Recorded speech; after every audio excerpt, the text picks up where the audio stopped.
Welcome everybody to Weiss Camera Action. I am your host, Aaron Weiss, alongside the Sage of Smyrna, Erica J. Weiss. Y'all may be like, what? These people again? And yeah, we're back, baby. You guys thought this podcast was dead in the water, but guess what? It's alive and well and dry on land, baby. It is back. And you know what? We are going to complete the Harry Potter series before we do anything else. Because that's what we deserve. It's what y'all deserve. It's what Daniel Radcliffe deserves. And we're going to make it happen. And the only person that doesn't deserve us to finish it is J.K. Rowling herself. But you know what? That's a topic for a different podcast. So we've been on hiatus for this podcast for a long time. Just a lot of life has come at us. We've moved, we've had job changes, we've just been pretty busy, and honestly, when we haven't been busy, we've been pretty apathetic towards recording this. Yeah. But we got excited to record it, and we found that fire again, and you know what? This is just a hobby. We're not getting paid for it, so it's our podcast, so we can do what we want. Yeah. And, I mean, another thing is we also took a bit of a hiatus from our main podcast, which is Best Friends Pod, so make sure you check us out there. We took a kind of break from that for the summertime. A lot of us are on teacher schedules / student schedules, so summertime we're just kind of off of work anyways. I feel like we just kind of, weren't really thinking about podcasting. So we took a break from there. And then we've gotten back into it in the past few weeks. Mm-hmm. And since recording Best Friends Pod again, we've been like, we have got to start recording Weiss Camera Action again as well. So make sure you're listening to Best Friends Pod. Keep checking back here every week for a new episode of Weiss Camera Action. Mm-hmm. And yeah, I'm super excited to be back doing this. This is one of my favorite things to do, so I'm excited. And also, hopefully, Best Friends Gaming Pod will be back soon. It has been difficult finding a new time. I recently started working on Fridays, and so did Ian, one of the co-hosts, so it's been difficult to find another time. Friday mornings used to be perfect, and now they're the worst for us.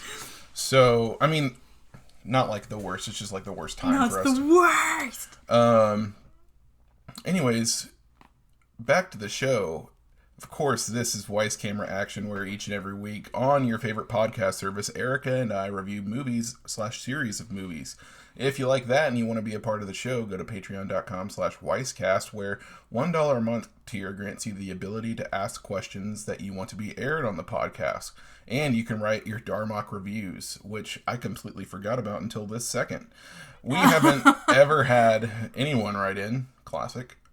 I checked the email, but hey, there's a first time for everything. Also, the $1 tier gets you mentioned in the credits, as well as a shout out during the show. Big thanks to Chrono Slinger for producing this episode. If you don't have any change to toss our way, that's no big deal. You can catch the show each and every week on podcast services around the globe. A little bit of housekeeping for you. This is the 5th episode in the Harry Potter series. Just to remind you, it's a semi-new format. We're going to be comparing the books and the films. Also, Best Friends Pod will be posted. We just posted a new episode. If you're listening to this, we posted one on Monday, and then another episode will actually be posted on Thursdays from here on out for Best Friends Pod. And in case you forgot, Best Friends Pod is 4 hosts. And it's awesome. We love it a lot. Yeah. We record on Tuesdays, and we aim to post on Thursdays, but we're imperfect. And sometimes we post on the following Monday. Absolutely. Shout out to the Peelers. We love y'all. Shout out to the Peelers. But from right there, let's hop on right into the movie. Hit me with some wizarding fun facts. Absolutely. So I have here 4 fun facts. So this is probably my favorite fun fact about the movie, which is the introduction of the new character, Luna Lovegood, and how she was cast and everything. So when they were casting the character Luna, Ivana Lynch beat 15,000 girls for the role of Luna Lovegood, which is insane. She was 9th in a line of 30 finalists, and when it came to viewing the audition videos, the producer, or one of the producers, David Barron, stopped the viewing after her audition and just said, "She's Luna, I don't need to say anyone else." And it's crazy because for years prior, her and J.K. Rowling had been pen pals. And J.K. Rowling had been kind of, talking to her about struggles that Ivana Lynch has gone through. And Ivana Lynch had talked to her about how she's the biggest Harry Potter fan, biggest Luna Lovegood fan. So really crazy how that worked out. Pretty cool. Another fun fact, which I actually didn't know this, is that Helen McCrory was originally cast to play Bellatrix instead of Helena Bonham Carter. But at the time, Helen McCrory was pregnant, so she had to be replaced by Helena Bonham Carter. And McCrory was later invited back and cast as Narcissa Malfoy, who she's a character we'll get to in the next episode. She's a Half-Blood Prince character. Anyways, I just had no idea that, Helena Bonham Carter was not the first choice, because it seems like she's perfect for the role. She is perfect for the role. It kind of blows my mind that castings like that exist. But, Helena Bonham Carter and Helen McCrory actually play awesome sisters. Mm-hmm. Like, that works well. So, ended up working out great. Third fun fact, although this movie is based on the longest book in the series, it's actually the second shortest movie in the Harry Potter film franchise, which I think is interesting because, there's so many details in this book, and for this to be a shorter movie, I think it kind of goes to show that maybe a lot of the details in the book are unnecessary. Yeah. And that's kind of my hot take, and I think you share the same hot take, that the fifth book is kind of tough to get through. Especially the first half. Oh my gosh, yeah. And then my last fun fact is that there was a 2-month hiatus on this movie because Daniel Radcliffe and Emma Watson were taking their various British tests that you take when you graduate from high school or whatever. So Daniel Radcliffe was working on his A-levels, and Emma was going to take her GCSE, which I'm sure all of our British listeners, if you're out there, I'm sure you know what that is more than I do, but I think that's just kind of a fun reminder that they were still they were so young making these movies that, they were taking their A-levels and their, British schooling tests. So, anyway, that's all I got. Let's jump into analysis from there. We've already talked a little bit about the book, but, what do you think of the movie as, a whole? The movie is one that I'm the least consistent on. There's a couple of the movies that I'm I feel like that's a pretty weak Harry Potter movie. And then others that I'm that's the best thing I've ever seen. And this is one that I kind of go back and forth on.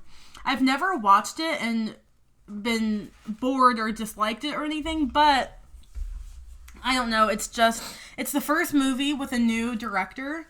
So I guess maybe that's a reason why I'm, kind of... It's interesting. The first two have the same director. Oh, do you know? Yeah. And then thanks for explaining that. They change directors in 3, 4, and 5, mm-hmm. and then have the same director from 5 on out.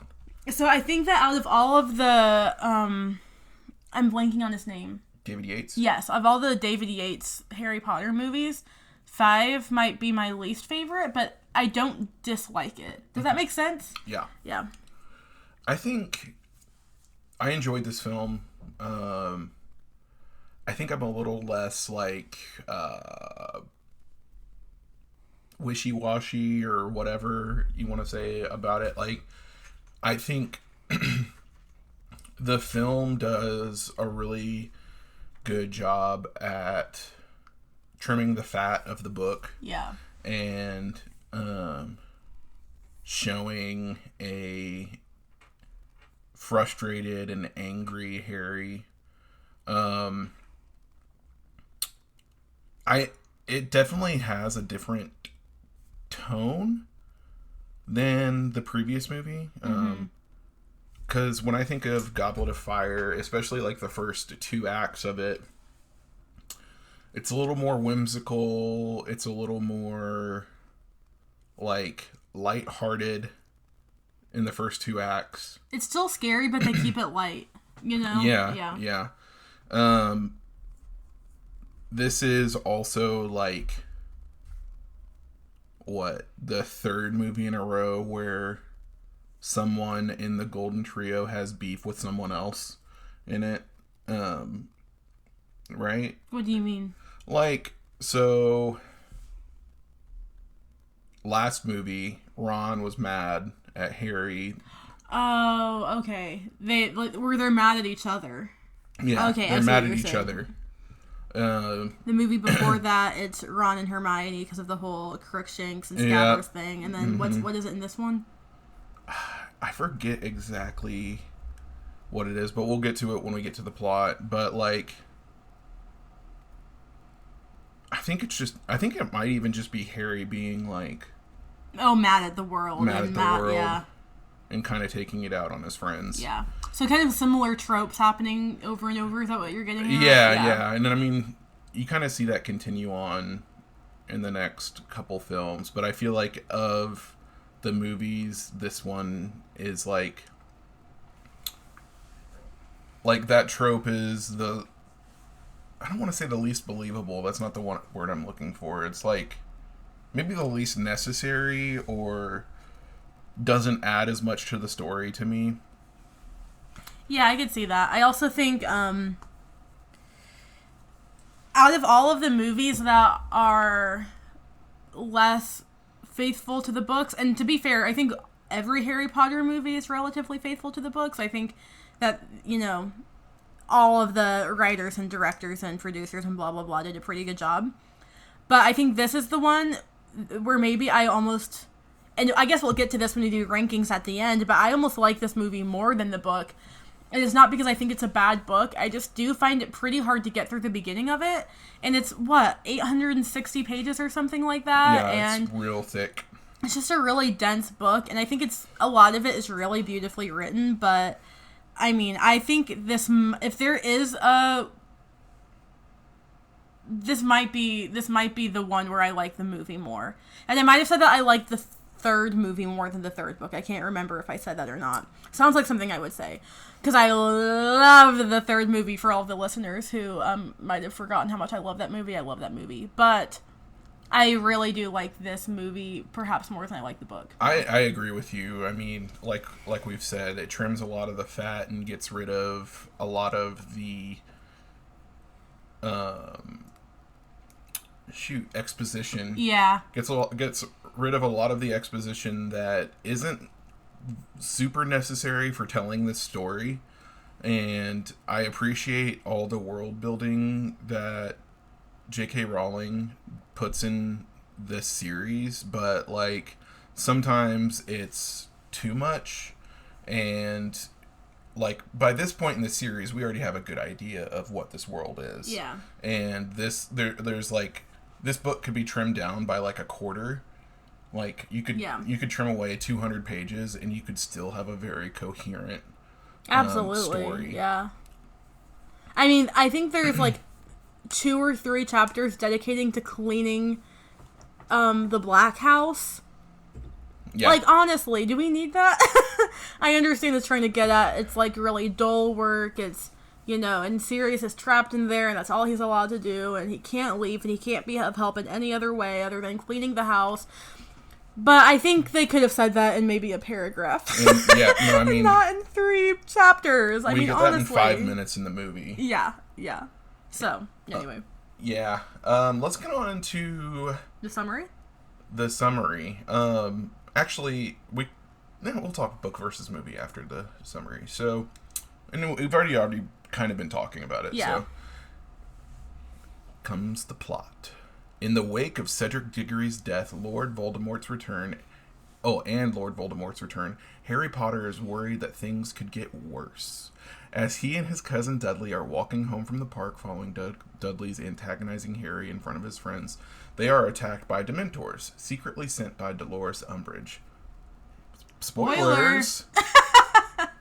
And Harry casts a Patronus charm to save them both from the Dementor's kiss. An extremely baffled Dudley is taken back to Privet drive accompanied by Mrs. Figg, a squib who is a neighbor of Harry and was told by Dumbledore to keep an eye on him. Later, a howler from Mathilda Hopkirk of the Ministry arrives for Harry and tells him that he is expelled from Hogwarts School of Witchcraft and Wizardry for using magic in front of a muggle. Can I pause you there really quick? Sure can. I don't know if it's going to get to this later in the summary, but the reason why Dudley is so baffled is because muggles cannot see Dementors.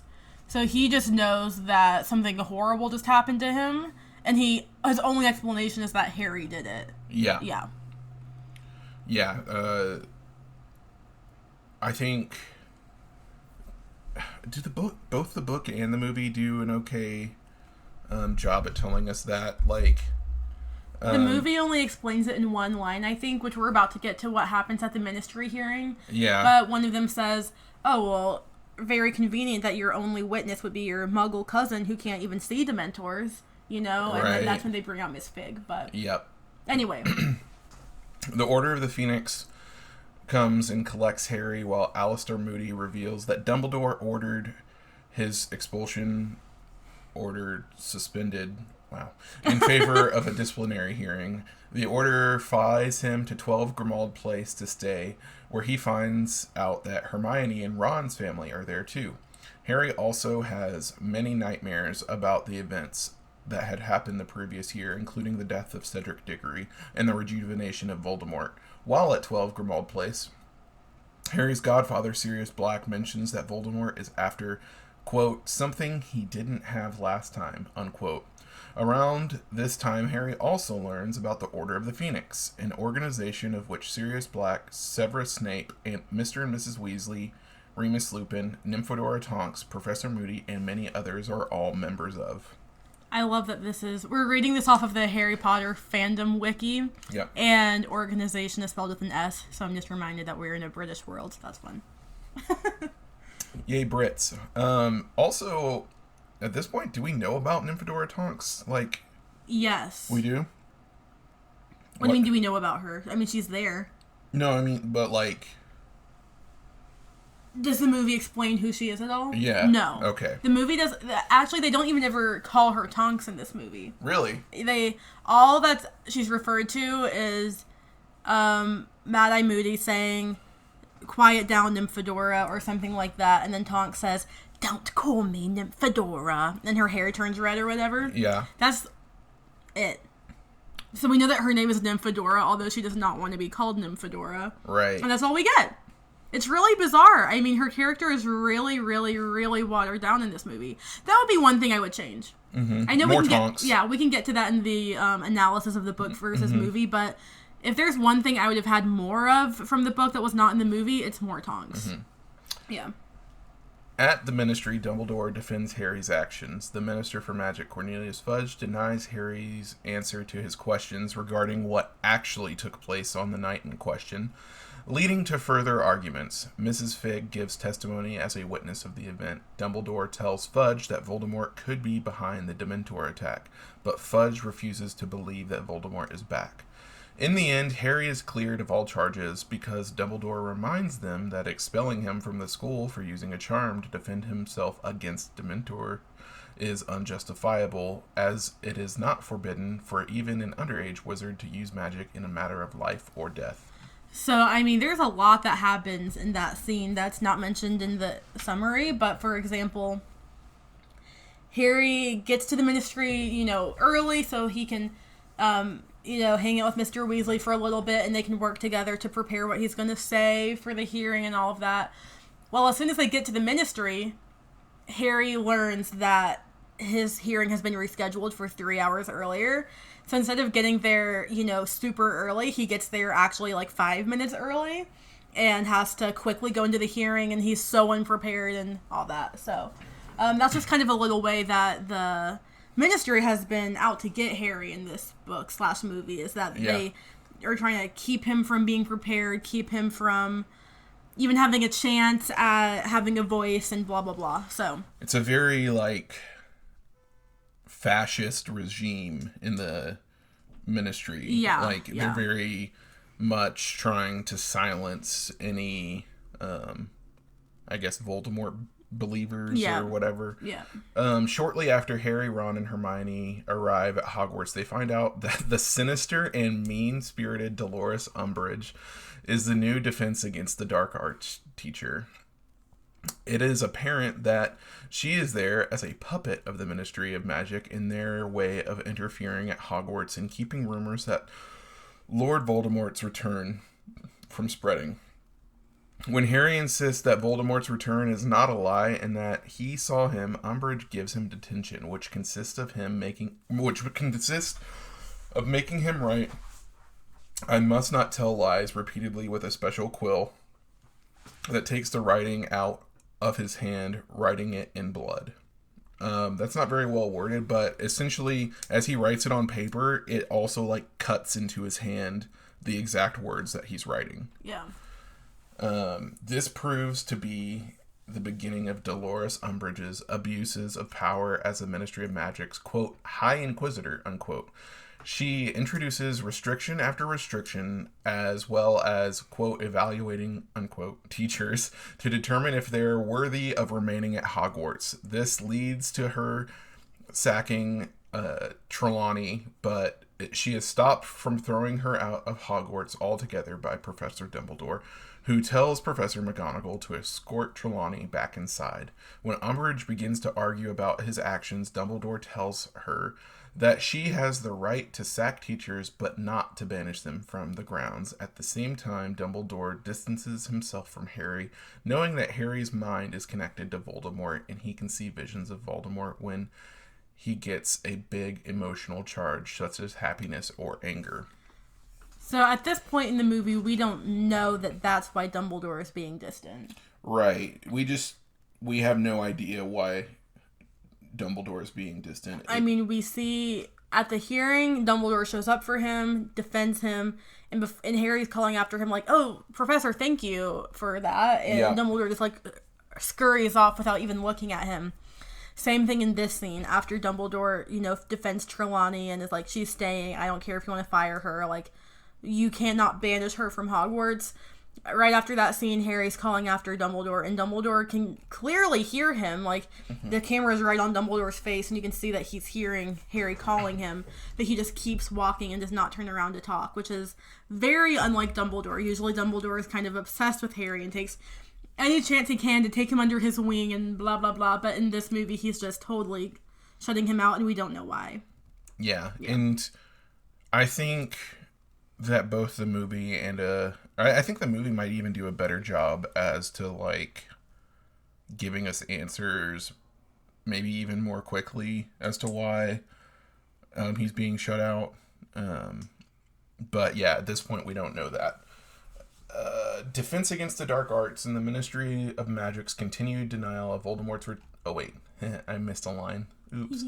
In the face of Umbridge's corruption, refusal to actually teach Hogwarts students anything worthwhile in Defense Against the Dark Arts, and the Ministry of Magic's continued denial of Voldemort's return, the trio, the Golden Trio, along with many other in Gryffindor, Ravenclaw, and Hufflepuff students, band together to form a group that comes to be known as Dumbledore's Army, in honor, with a U, of the headmaster, who is presently on the receiving end of a smear campaign against him due to his insistence that Voldemort really has returned. The DA members decide to find a secret place in the castle where all willing students can come and learn. Neville Longbottom finds the Room of Requirement, a hidden room in Hogwarts that gives those inside things they need. That if you find the room, it'll give you exactly what you're looking for. Yeah. And the room is it's not like it comes with certain things. Like, every time someone finds it, it looks the same. It looks different for every single person who finds it. Unless you're like looking for the storage. Then, oh yeah, that's true. If you're looking for a place to store something or to hide something, it looks the same for everyone. Mm-hmm. Yeah, that's a very good point. We'll get to that in a few more books. Yeah. Next book. Oh yeah, that's true.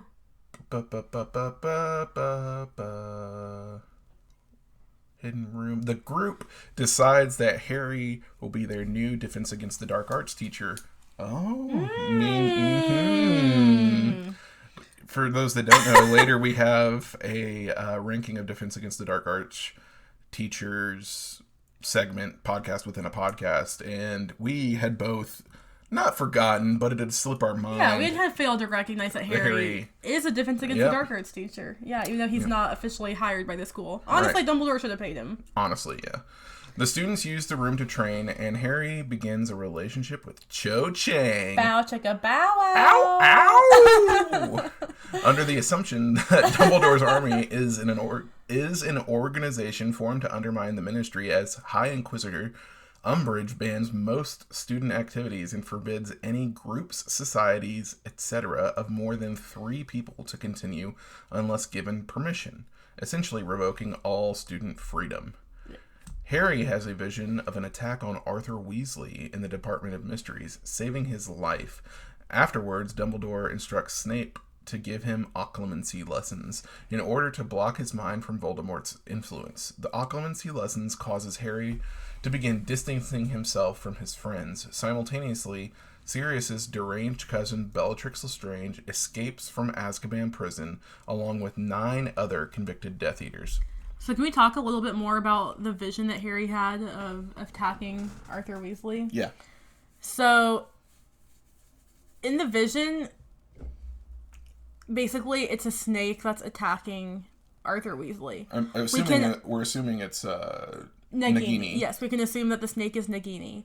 But in the vision, Harry is the snake. Yep. It's not like he's just watching this happen as a third-person bystander. He is the snake. He is the one doing the attacking, which horrifies Harry because it makes him feel like he's becoming evil, or that maybe somehow in his mind he's one with the snake, and he's kind of onto something in that regard. Yeah. But it really freaks him out, and he feels like he's becoming more and more like Voldemort, or that, you know, it just really, really scares him. So, yeah, I mean, it's a really scary vision, and I mean, and especially freaks him out because it was a real vision. It's like he was like Arthur Weasley actually did get attacked by a snake as he was watching that happen. So Harry's like, "Oh, I'm the one who attacked him." You know what I mean? Right. Yeah. And I mean, you can't blame Harry for trying to seclude himself from his friends, and like it might be like a defense mechanism, almost like trying to protect. Yeah, exactly. Harry and Hermione. Ron and Hermione. Them too. Yeah. Umbridge, who had taken many of the acquaintances of Harry into questioning, finds out about how to get in the Room of Requirement through Cho Chang, whom she had illegally used Veritaserum on, and the Inquisitorial Squad, consisting of Malfoy, Crabbe, and Goyle, and Pansy Parkinson, and a few others from Slytherin, break in. They take Harry and Cho to Dumbledore's office, and the Minister, along with a few others from the Ministry, arrive.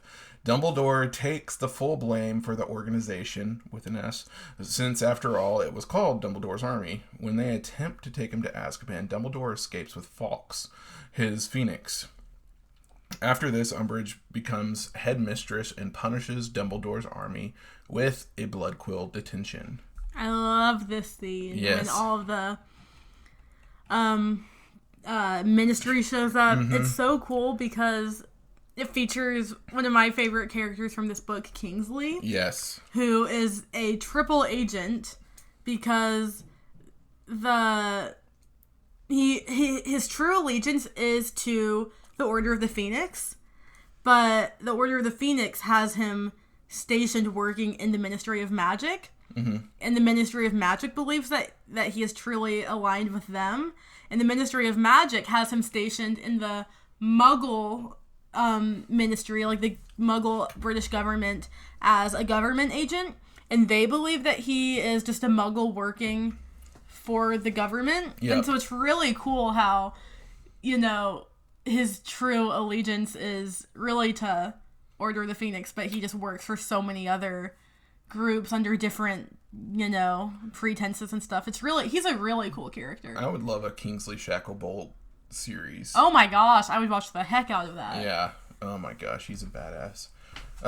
Later, during Harry's next occlumency lesson, an exasperated Harry, tired of Snape's unwanted intrusions in his mind, along with his carping and insults, angrily casts a shield charm and penetrates Snape's mind.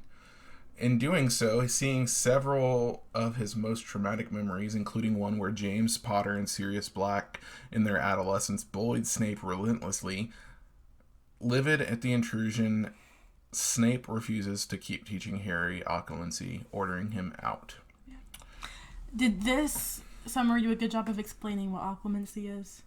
No, but we can do that right now. Occlumency is essentially just like blocking someone from being able to like get into your mind. Legimancy, is that the name for being able to read someone's mind? Legimancy? Legimancy, I think. Let me see. Yeah, legilimency. Yeah, legilimency. Yeah. Legilimency. So Voldemort is very good at that, which is how he's able to get into, which is what they think is how he's able to get into Harry's mind. So, they think if Harry can learn occlumency, which is kind of the defense of legilimency, then Voldemort won't be able to get into Harry's mind anymore. Which, I mean, once you know everything that you know about Harry and Voldemort's mental connection, you kind of think, well, maybe that wouldn't really help because it goes so much deeper than legilimency. But anyway, so that's just kind of why they're even having him learn occlumency in the first place. But now Snape is going to refuse to teach him anymore. Right. During an exam, the Weasley twins revolt and set off assorted fireworks in the Great Hall, causing chaos for Umbridge and destroying many of her oppressive decrees. At the end of this event, the twins leave Hogwarts to great celebration and jubilation from both the student body and even some of the teachers, nearly all of whom have grown to despise the pompous and sadistic Umbridge. Following the departure of the twins, Harry has a vision of Sirius being tortured by Voldemort within the Department of Mysteries. Hermione points out that Voldemort may only be tricking him to lure him into his grasp.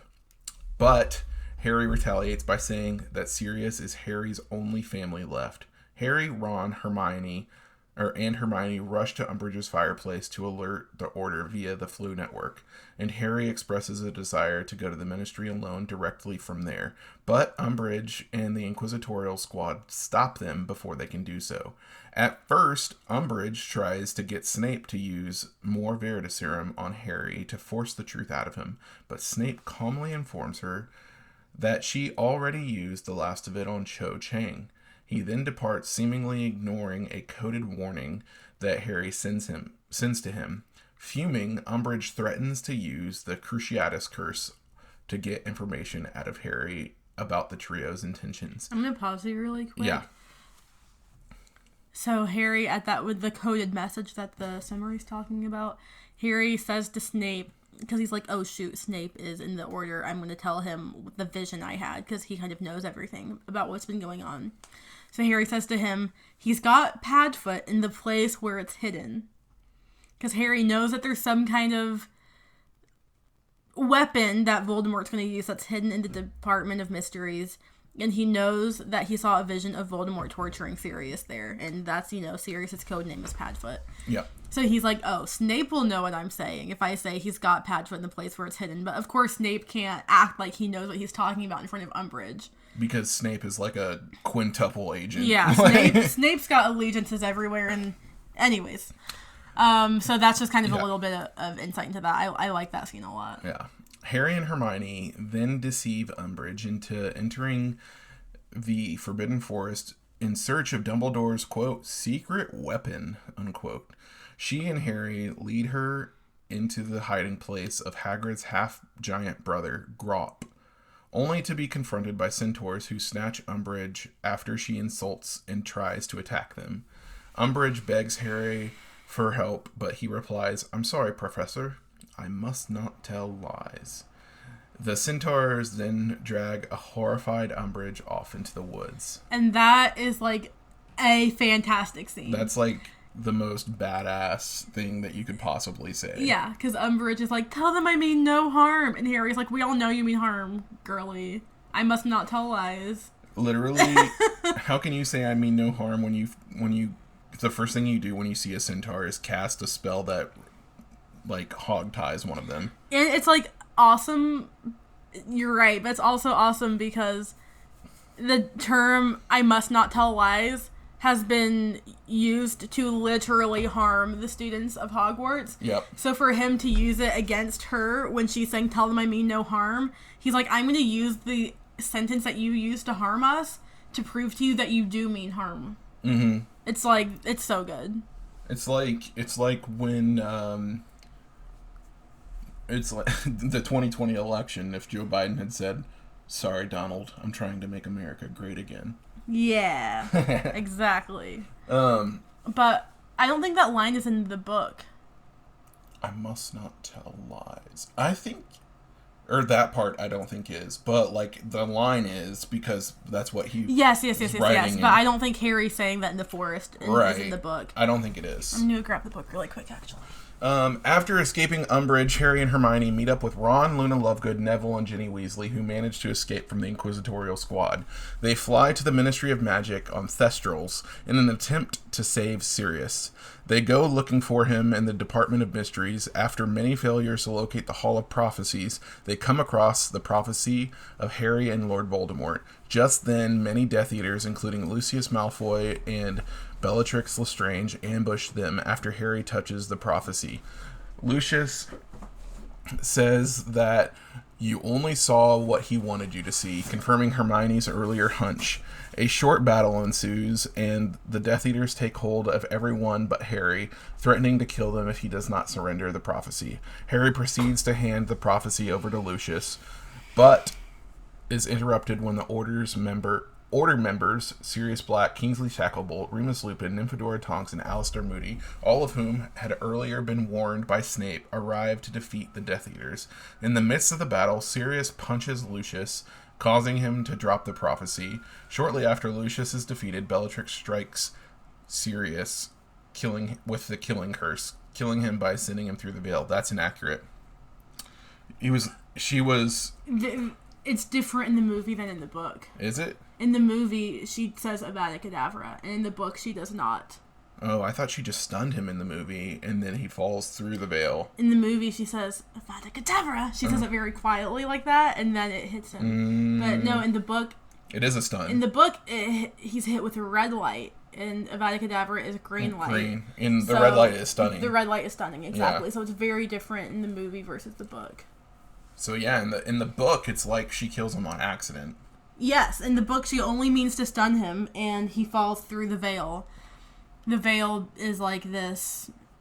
Crazy. It's really crazy, and I kind of want to go into one of the theories about the veil that I've heard, which I really love, but I'll do that at the end after the summary. But basically, if you fall through the veil, you're dead, and you cannot come back out of it. It's a one-way trip to death. Right. Yeah. Exactly. And it's, for some reason, sitting in the Ministry of Magic. Like, yeah. Granted, it's not like you can just find it on accident. Right, you have to break into the Department of Mysteries to find it, or you have to work in the Department of Mysteries. Right. Yeah. Devastated and infuriated, Harry chases Bellatrix out to the atrium and hits her with the Cruciatus Curse, downing her. Voldemort's voice whispers in Harry's ear, urging him to give into his hatred of Bellatrix and kill her, but Harry, realizing that Voldemort is baiting him, turns to confront him. Voldemort expresses contempt for Harry's weakness and tries to kill him, just as Dumbledore arrives via the Floo Network to save Harry. A short but intense battle ensues between Voldemort and Dumbledore. Very intense. It's the best. And that's probably my favorite battle in all of just the like Harry one-on-one Potter movies. duel. It's the best. Yeah. And Bellatrix escapes in the chaos. Dumbledore successfully counters all of Voldemort's best efforts to hurt him and Harry without sustaining a single injury on him. And at one point, even nearly defeats Voldemort by trapping him in water. And after his most powerful series of attacks, that of an extremely destructive torrent of dark energy, which did no... This is a very This long is the run-on longest sentence I've ever seen. sentence, which did no effect but to knock Dumbledore off his feet harmlessly. And then countless shards of glass that he fired at Dumbledore were encountered, ultimately with little strain on Dumbledore's effort, who stood back up shortly afterwards, prepared to continue fighting. The Dark Lord switches tactics by attempting to possess Harry, who manages to overcome his efforts due to Harry's love for his friends and Sirius, as he does, defiantly saying that Voldemort is the weak one, as he will never feel true love or friendship. That was one sentence. Starting from Dumbledore successfully counters all of Voldemort's best efforts. 2, 3, 4, 5, 6, 7, 8. And a half. 8.5 lines. Whoever is writing the Harry Potter fandom wikis, honestly, thank you. You're helping us. Yes. But I would go back and edit. Yeah. Maybe get an English major in your life to help you edit. I don't know. I mean, you don't have to. They don't have to be your significant other, but they could be a friend or a coworker. Someone who's... I just happen to be married to one, so... or even someone who is currently recording this podcast. Yeah. Send an email, and I'd love to do some editing for you. Basically, all that sentence was trying to say is that Harry and Voldemort go into a sweet battle. Voldemort realizes he can't, beat Dumbledore just based on dueling, so he's like, I'm going to switch tactics and possess Harry. So Voldemort tries to possess Harry, but he cannot possess him for long because it's very painful for him to possess Harry. Yep. And Harry is like, you cannot.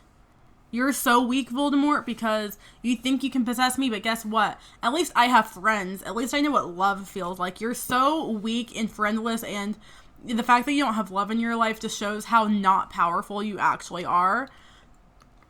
Yeah. Yeah. And then Voldemort exits Harry's body and coldly tells him that he will lose everything. When the Ministry officials arrive, Voldemort disapparates in an attempt to escape unnoticed, but does not succeed. The Ministry officials are able to catch a glimpse of him, and Cornelius Fudge is forced to admit that the Dark Lord is indeed back in power and resigns as minister in disgrace. Umbridge is fired from Hogwarts, Lucius Malfoy and the other Death Eaters that participated are sent to Azkaban, and Dumbledore is reinstated as headmaster. Woo woo! Upon their return, Dumbledore and Harry discuss the prophecy, and Harry discovers that in the end, only one can live, and that he and Voldemort are destined to fight each other one last time. Though this revelation is sobering, Harry ends his school year by standing by his friends, optimistic about the future because he knows that they have something Voldemort does not. Something worth fighting for. Why is worth in italics? Italics. I feel like something should be in italics. I don't think any of these words in that sentence need italics. Yeah, you're right. Why not? Anyways. But, so, I'm going to go ahead and jump into something that is a big difference from the book and the movie. Okay. It's that end scene. Yes. In the end of the book, Harry goes into Voldemort's office and... Dumbledore's office. Voldemort doesn't have Oh my gosh! Unless Voldemort has like a WeWork space, I don't think Voldemort has an office. I totally meant Dumbledore, and the thought of Voldemort showing up to a WeWork space is hilarious. No, yeah, Harry shows up to Dumbledore's office, and he's like, so, Dumbledore, I need you to level with me. You've been ignoring me all year. Now, Sirius Black is dead. He's the only parental figure I've ever had in my life, and now he's dead. And I feel like if you had just talked to me all year, maybe you could have given me a heads up about what's been going on, and maybe Sirius would still be alive. And Dumbledore is like, yeah, do you know what? You're totally right. I've been ignoring you because I knew that Voldemort was trying to use your mind to kind of use it as a weapon and like make you see things and blah blah blah. And I thought that if you ever made eye contact with me or if I gave you too much information, then Voldemort would have access to that information. And Harry's like, okay, honestly, that's kind of BS, and I'm really mad right now because now Sirius is dead and it's your fault for not, keeping me in the loop of all this stuff. And Harry goes on like a rampage and like starts destroying stuff in Dumbledore's office and is like yelling, and this is kind of like his big like mental breakdown of like, I'm only a child and you put so much pressure on me and you don't help me when I need help, and you know my loved ones are dying, and it's like he's just so mad and he's just yelling and destroying everything in the office. And to me that's one of the most well written and one of the saddest scenes in any Harry Potter book. And I do wish that scene was included more in the movie, because it just kind of shows him sadly sitting in Dumbledore's office while Dumbledore explains everything to him. And yes, the scene in the book does include Dumbledore explaining everything to him, including the prophecy and, you know, neither can live while the other survives, blah, blah, blah. But the movie only shows that side of it and not the mental breakdown. And I wish that we got the breakdown in the movie, because it kind of like humanizes Harry, and it reminds you that like he is just a kid who should not have this much pressure on him. Mm-hmm. And I really appreciate. I don't think it's like my favorite scene to read because it's so sad, but I think I appreciate that. That's my most appreciated scene, I think, in the book. Yeah, I mean, it's very emotional and raw, and you can like feel just the emotion that Harry has, like the frustration that he has with the whole situation of this past school year, of not being told anything, being kept in the dark, and like it culminating to the loss of Sirius, his legitimate like only magical family member that he had left. Yeah. The person that he was supposed to live with, the person that like he was kind of somewhere between like a dad and a brother to him. Right. Yeah. And it was in the book, or in the movie, when they're fighting together in the Department of Mysteries. Department of Mysteries, it's like you can kind of see that brotherhood, because Sirius says, "Nice one, James," and that doesn't happen in the book, right? But it does happen. Harry casts a spell, and you know Sirius gets caught up in the moment, and it feels like he's back with Harry's dad, James, because they were best friends in their childhood. So he, instead of saying "Nice one, Harry," he says "Nice one, James," and that just really shows the exact relationship that they had. It was one where, honestly, they probably both felt like they had James back in a way. You know, Harry looked to Sirius to be his dad, and Sirius looked to Harry to be his best friend. Mm-hmm. Yeah. Yeah, and I think I really like that addition the movie. Some people don't for some reason, but like... Some people just have an issue with the movie adding anything that's not in the books. Right. And to me, I think that's a great addition. Right. There are definitely things, like, and this can go for like any movie based on a book, but like sometimes movies do add good things to the source material, and this is just a good example of that. I'm trying to think of other parts of like other differences that we haven't necessarily... in the book it isn't Cho Chang, right? It's not Cho Chang that gives up the DA. It's her friend. Yes. I don't even remember her friend's name. Marietta Edgecombe. Yeah. Do not ask me why I remember that. It's for some reason ingrained in my mind. But yeah, it's not Cho, so there's not really that weird kind of conflict of interest with Harry. Yeah. And yeah, it definitely is, like, I think the whole finding out of the DA is pretty well captured in the movie. Besides the whole fact that it's a different person in the book that gives him up. Yeah. But like the whole like urgency and I guess the scariness of it all is pretty well translated from book to film. And I think the scene with Dumbledore saying, well, it's called Dumbledore's Army. You have the sign-up sheet right there. So clearly I'm the one who organized it. that whole scene translates very well into the movie as well. Yeah, I mean, it's just it's a really well adapted, and like we've been saying from the beginning, it trims a lot of the fat of just like the monotony of cleaning Grimald Place and just other parts of the beginning that just seemingly drag on forever. The movie does a really good job of cleaning it up and making it a more concise story that's still coherent. Yep. So, Erica. Yeah. Do you hear that? Do do do do do. Kadoo badoo. Do boo do boo. Kadoo badoo. Do boo ba do do ba do do ba do do ba do boo boo do boo. Kadoo badoo. Oh, what's up, everyone? Welcome to Kudu Badu, the podcast within a podcast where cool dudes, Aaron and I, talk bad dudes, the villains of Harry Potter.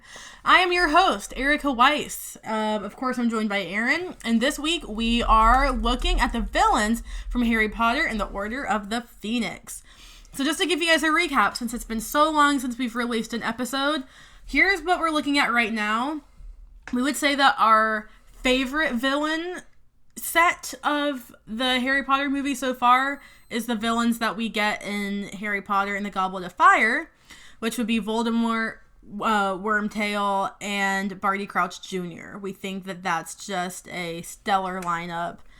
The fact that we don't know it's even Barty Crouch Jr. for the entire movie until the very end, iconic, awesome. Number 2, we have Lockhart, Voldemort, and Malfoy. Not necessarily because Lockhart is like the scariest villain. He's just the most iconic villain, and we love him for that. Number 3, we have Pettigrew, Snape, and Malfoy. That would be for Harry Potter and the Prisoner of Azkaban.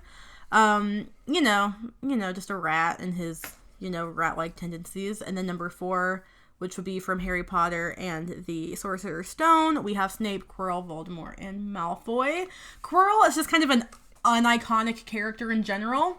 He doesn't really bring much to the table. He's so flat. He's not funny, he's not scary, he's not, he's just boring. Yeah, so, I mean, it's just kind of like, if you go into this movie or this book, Sorcerer's Stone, Philosopher's Stone, not knowing anything about Harry Potter, it could be kind of an intriguing twist. Yeah. But, I mean, at this point, we've seen these movies dozens of times each, and we've read the books a good few times each. Yeah. So, like, Quirrell is just kind of flat. And I think even if this was the first time reading, the only bonus points that he would get is the twist. Yeah, totally. But for this one, who do we want to say? Obviously Voldemort. Umbridge. Do we want to say Bellatrix? Bellatrix. And Voldemort. Did I say Voldemort twice? Oh, Lucius, Okay, Lucius Malfoy. Let's do that. I would say definitely focus, though, on Voldemort, Umbridge, and Bellatrix. I think that those are the main three. And Lucius is definitely a part of it, too, though. And this is hard because I could put them at 1 or 2, honestly.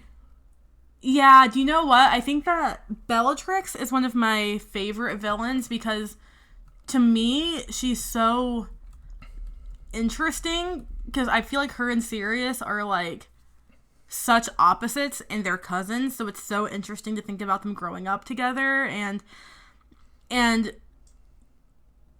she's like the only female Death Eater, I think, and her like devotion to Voldemort, and I don't know what she's expecting to get in return other than I think she's just pure evil. Mm-hmm. I think she's a pretty interesting character. And then Umbridge, though, she's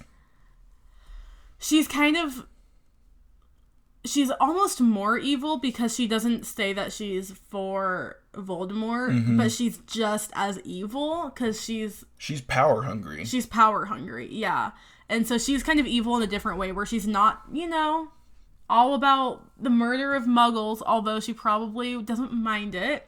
And she's not all about, taking over the world and being a Death Eater, although I'm sure she's not against them. You know what I mean? She's just very she's just mean and likes to, prey on the weakness of children, and she's just awful. She sucks. Yeah. So I enjoy reading about and watching Bellatrix. I do not enjoy reading about and watching Umbridge, but that's not because Umbridge is a bad character. She's a very well-written, well-acted, well-directed character. Mm-hmm. So it's kind of interesting. I might put that set of villains, though, at number 1. Yeah, I'm in agreement. I think when you think about the worst Harry Potter villains, Voldemort, Umbridge, and Bellatrix all come to mind. You know what I mean? Mm-hmm. So this is the book where 2 of those characters are introduced. So I think that they would go number 1. And yeah, Lucius for sure. This movie to me is the downfall of Lucius Malfoy. Yeah. This is where, he's like, I'm gonna be Dumbledore's number 1 right-hand man, and he totally fumbles it. And I love Lucius Malfoy's character progression from there. Yes, me too. Which, we'll definitely get to more so in the 7th movie. But anyway, shall we go on to... Welcome everybody to Kudu Dada, the podcast where cool dudes talk defense against the dark arts teachers. I'm your host, Aaron Weiss, and I'm joined by fellow cool dude Erica, as usual. Let's take a look at this week's Defense Against the Dark Arts teacher. Just for a quick recap, number 1, we have Lupin. Number 2, we have Fake Moody, which, of course, is Barty Crouch Jr. Number 3, we have Lockhart, and number 4, we have Quirrell. Which, the fact that a Death Eater is number 2 on this list goes to show how sucky the Defense Against the Dark Arts teachers are at Hogwarts. So this week we have actually 2 teachers. Yeah. We have Umbridge, which I could put at number 5. Yeah, we don't even have to discuss. The worst. Umbridge is the worst. And somehow Quirrell beats her out, even though we barely see him teach. And somehow Lockhart beats both of them out, even though he's an idiot. Yeah, he's incompetent. And the next one is actually Harry Potter himself.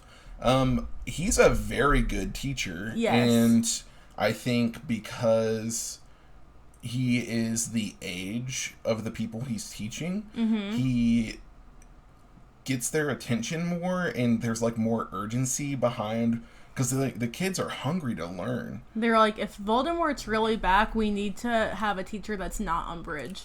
Right. So here's where I would put him. Okay. I would put him at number 2, right behind Lupin, and I wouldn't put him at number 1 because Harry loves Defense Against the Dark Arts because of Lupin. Right. Lupin kind of, got the ball rolling for him, and Harry... I mean, Harry, from the time he was a year old, has been kind of a master at Defense Against the Dark Arts by accident, because he literally took down Voldemort when he was a year old, but I don't think he ever took it seriously as something he was good at until Lupin's class. Yes. So I think that Lupin is kind of like the master, and Harry is kind of like the protege, Exactly. And I fully agree with putting him at the number 2 spot. Yeah. For multiple reasons. I think he could take number 1 if, future spoilers, he actually went on to teach full-time. Yes. Gosh, I mean, we can talk more about that, and this isn't even book or movie canon, mm-hmm. It's Pottermore canon, so we don't have to get into it too much, but he doesn't go on to teach Defense Against the Dark Arts, even though he's naturally very good at it. So the list as it stands is Harry's the new number 2, right under Lupin, but above Barty Crouch Jr. Next week we will be adding to the list, and be sure to tune in for that. Yeah. That brings us to our rankings. Oof. At number 1, we have Harry Potter and the Prisoner of Azkaban with a movie score of 9.5 and a book score of 9.25. Yeah. Sorcerer's Stone movie score 8.25 and the book score of 8.75. We have the Goblet of Fire book score 8.5 and the movie at 6.75. And the Chamber of Secrets movie, 7.5, and the book at an 8. Where do you think the Order of the Phoenix movie and book? I need to actually separate this. I need to have a separate list for the book and a separate list for the movie. Yeah. Although for the time being, it's working out pretty well because most of the books and movies are staying next to each other, except for Goblet of Fire. I think this might be another one where they get separated. Yeah, which is why I'll need to. Yeah, because I would put the book between... Okay, so do you know what? Let me not even try to put it in the ranking. Let me just give it a number. I would give this book a 7. Okay. Ugh. I'm inclined to give it an 8, which gives it a 7.5. Okay. If the book? Yes. You would give the book an 8. Okay. Yeah, I mean, the first half is very slow, but I think the second half very much makes up for it. Okay, yeah. And I'm mostly giving it an 8, so it evens, or bumps up the score a little more. I think 7.5 is a little more accurate of a score, but the average between us is a 7.5, so I feel comfortable putting that. Yeah, no, you're right. So that would put the HP Order of the Phoenix book at a 7.5. All right, the movie. The movie I would give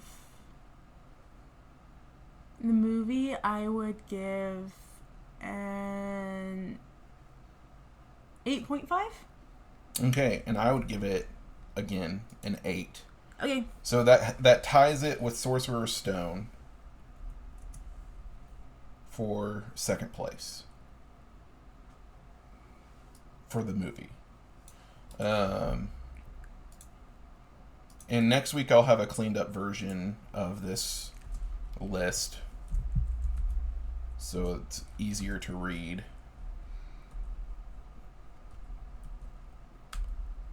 But for now, for movies, at number 1 we have... Oh, hold on. Do you know what? We should be switching Harry Potter Order of the Phoenix movie with the Goblet of Fire book.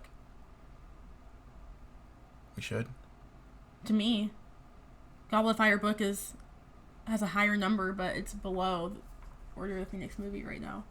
Do you see that? Yeah, but when I make a separate list, it'll look cleaner. Okay. So, yeah. Okay, go ahead. Sorry. But, so, at number 1, we have Prisoner of Azkaban, the movie. This is the movie list. At 9.5. At number 2, we have tied at number 2, we have Sorcerer's Stone and Order of the Phoenix at 8.25.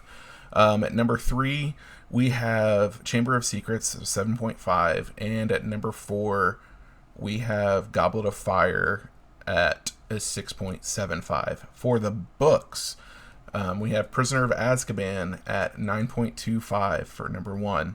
Number 2, we have The Sorcerer's Stone at 8.75. At number 3, we have Goblet of Fire at 8.5. At number 4, we have Chamber of Secrets book at 8. And at number 5, we have Order of the Phoenix with a 7.5. Sweet. I think that's a solid ranking there. Mm-hmm. I do too. We would like to hear your personal rankings for the books and movies so far. You can email us at weisscastpodcast@gmail.com, or you can DM us on Instagram at weisscastproductions, or I think it just might be at weisscast. But until next week, enjoy the exit song. Actually, no, wait, that's the wrong podcast. We don't have an exit song. We have an intro song. I don't know how to end this podcast, so goodbye. Toodles!